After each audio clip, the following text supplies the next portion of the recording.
Thank you, Professor Hamilton. Now, the next question is actually, sorry. Please, welcome. I'll make it brief. In fact, I already touched on this in my speech. I said the role of education, and even in high school, is not vocational training.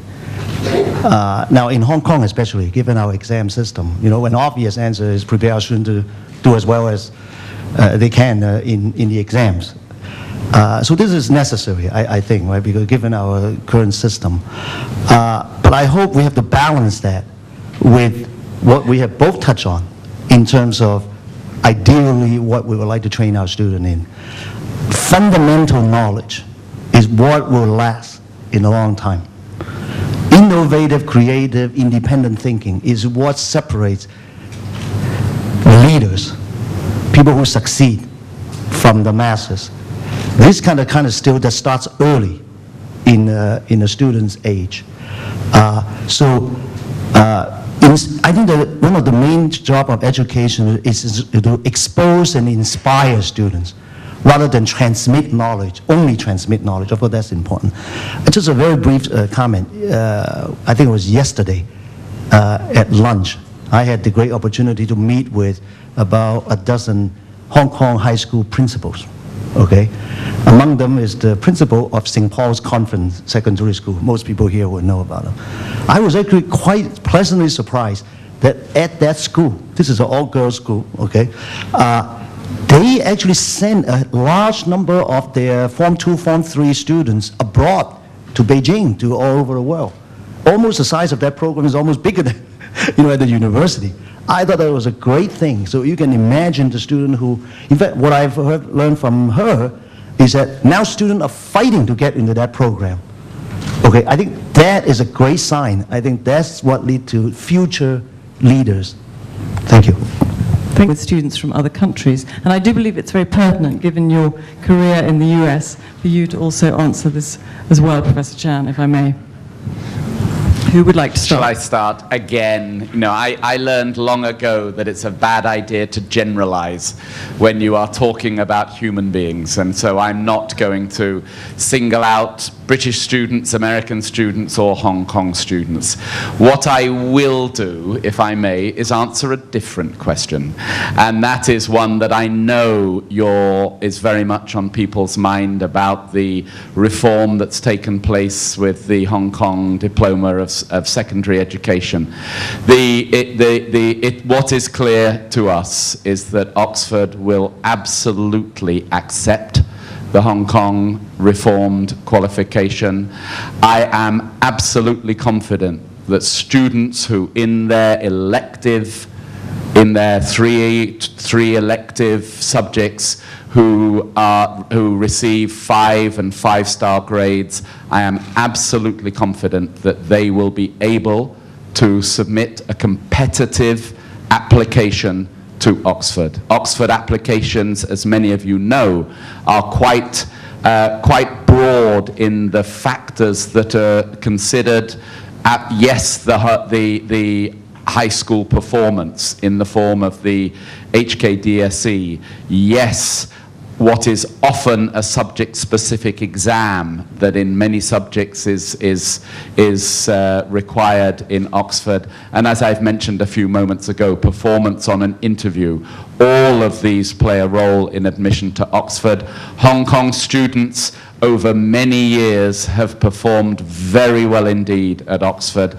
I have every confidence that they will continue to do excellently in their work, in their studies, in their research, because of course a very large number of students come from Hong Kong to study for master's degrees and for DPhils or PhD level doctorates. And so I have every confidence that they will continue to come. I want and look forward to them coming, and I hope very much that I know that the transition to this new diploma system will still lead to a strong flow of Hong Kong students coming to study at the greatest university in the world.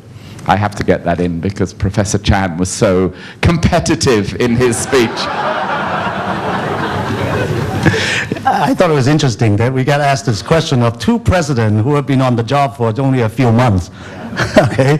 And he didn't go to Oxford. At least I was a student in Hong Kong. So I will learn from Professor Hamilton. I would not answer the question as asked. I will answer a slightly different question, which is, given my own experience as a student in Hong Kong, what I would like to improve if I had the benefit of rolling back time when I was, there. I think I would like myself, and by extension, a student, let's say, in Hong Kong, to be more inquisitive, to be more engaging in classroom or with other students, to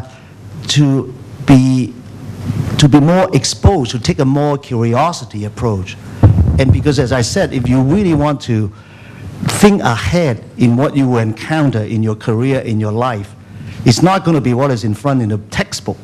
It's going to be this other interaction that will actually pay off the most. So that would be one thing that if I were able to roll back time, that's what I would have liked to do in the back when I was a Form 6, Form 5 student in Hong Kong. This is what I would have liked to do. Thank you. Thank you very much. Thank you all very much. I think I'd just like to invite Professor Hamilton and Professor Chan to give a few closing remarks. Let me again thank you all very much for giving me the opportunity to come to Hong Kong over the past 3 days, and the opportunity this afternoon to address you about my observations of Oxford and the various world-class universities that I've studied and worked in over the years.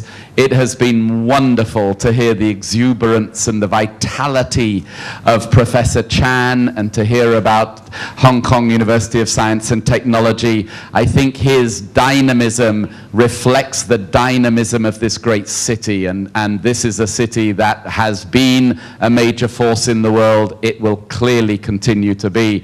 He said, "Watch out, old Oxford." I almost got out my walking stick at that point. I will remind Professor Chan that we've had 900 years practice. We are not going to stop moving. We are firmly focused on the future. Many of you will know there is the wonderful book Alice in Wonderland, and Alice in Wonderland was written by Lewis Carroll, whose real name was Charles Dodgson, and he was a professor, a teacher of mathematics at Oxford University. And there was a line in there when Alice was running through the forest with the Red Queen, and Alice was out of breath, and she said, I'm tired. Why haven't we got to where we should be going? We've run fast for a long time. And the Red Queen said, that's a very slow sort of place. Here, it takes all of the running you can do to stay in the same place. If you want to get somewhere else, you have to run twice as fast. And I think that what we've seen today in Professor Chan, and I hope from me as well, is that world universities are in an intense competition.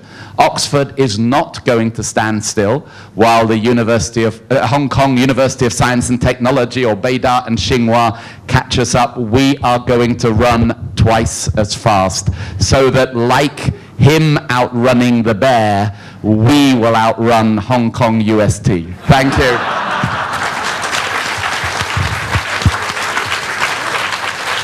Fair enough. The race is on. Anyway, I want to take the opportunity and thank Oxford University Press for arranging this event. Thank you all for coming. Thank you for giving us, HKUST, to have this opportunity to share the platform with Oxford and Professor Hamilton. So thank you very much.